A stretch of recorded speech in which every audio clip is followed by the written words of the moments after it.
Pernah kepikiran nggak gimana caranya sebuah situs web itu bisa diretas? Nah, kali ini kita bakal intip kode di balik tirainya. Kita akan bongkar dua metode yang sering banget dipakai peretas buat menyusip ke sistem yang, ya, kita percaya setiap hari.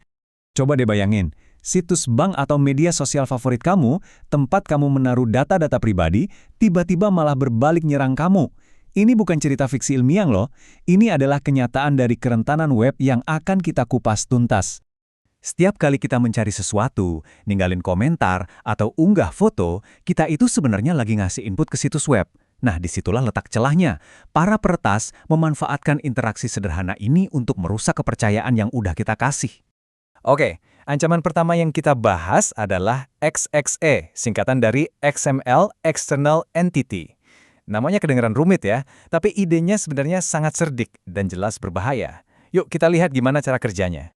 Biar paham serangannya, kita harus kenalan dulu sama targetnya, XML. Anggap aja XML ini kayak penerjemah universal buat aplikasi. Tugasnya itu memastikan data dari sistem yang beda-beda bisa saling ngobrol dengan format yang sama-sama dimengerti. Jadi, gimana cara kerjanya? Gini deh, bayangin server web itu kayak seorang pustakawan. Normalnya, kita minta buku atau data yang spesifik. Tapi, dalam serangan XXE, peretas ini licik. Dia menyelipkan catatan rahasia di dalam permintaannya yang isinya nyuruh si pustakawan buat ngambilin file rahasia dari bagian terlarang di perpustakaan. Alhasil, servernya ketipu dan malah ngebocorin data sensitif itu. Terus, seberapa bahaya sih ini? Menurut OWASP, sebuah organisasi standar keamanan web global, dampaknya itu bisa parah banget. Mulai dari sekedar nyolong data penting, ngambil alih server dari jauh, atau bahkan matiin layanannya sama sekali. Jadi ini ancaman yang sangat-sangat nyata. Nah, teknik ini punya nama keren, Server Side Request Forgery atau SSRF. Intinya, peretas itu nggak nyerang dari luar. Mereka justru ngebajak server situs web itu sendiri dan mengubahnya jadi mata-mata dari dalam. Jadi servernya disuruh ngirim permintaan berbahaya dari dalam jaringannya sendiri yang seharusnya aman. Kalau serangan yang tadi targetnya adalah server, ancaman kita yang berikutnya ini, Cross-Site Scripting atau XSS, jauh lebih personal. Kenapa? Karena targetnya adalah Anda, para penggunanya.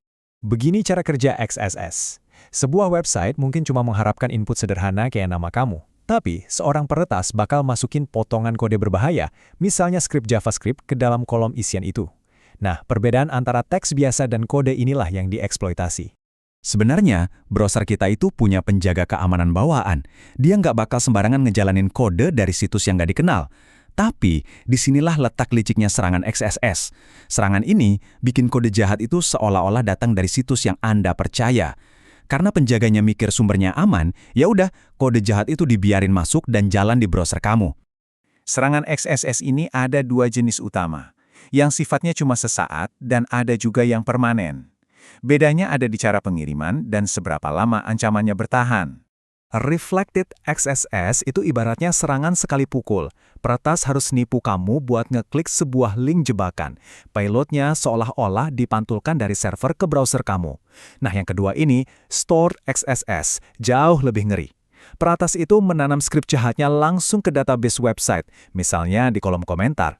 Akibatnya, skrip itu jadi kayak ranjau darat, sebuah jebakan permanen yang nungguin siapapun yang mengunjungi halaman itu. Oke, kita udah bahas teknisnya. Tapi mungkin kamu bertanya-tanya, kenapa sih semua ini penting buat kita? Apa bahaya nyatanya? Dampaknya benar-benar mengerikan. Peretas bisa nyolong sesi login kamu dan ngambil alih akun kamu sepenuhnya. Mereka bisa ngubah tampilan website buat nipu kamu biar kamu ngasih password. Atau bahkan, mereka bisa merekam setiap ketikan keyboard kamu. Ini bukan lagi soal gangguan kecil, tapi ini soal pembajakan total identitas digital kamu. Pada intinya, inilah yang dipertaruhkan, kepercayaan. Serangan seperti XXE dan XSS itu menghancurkan fondasi dasar internet, mengubah situs yang kita andalkan setiap hari menjadi senjata yang bisa berbalik menyerang kita. Ini jadi pertanyaan penting di era digital kita. Saat seluruh dunia web ini dibangun di atas kepercayaan, apa yang terjadi kalau kepercayaan itu bisa hancur cuma gara-gara satu baris kode? Itulah yang perlu kita semua waspadai.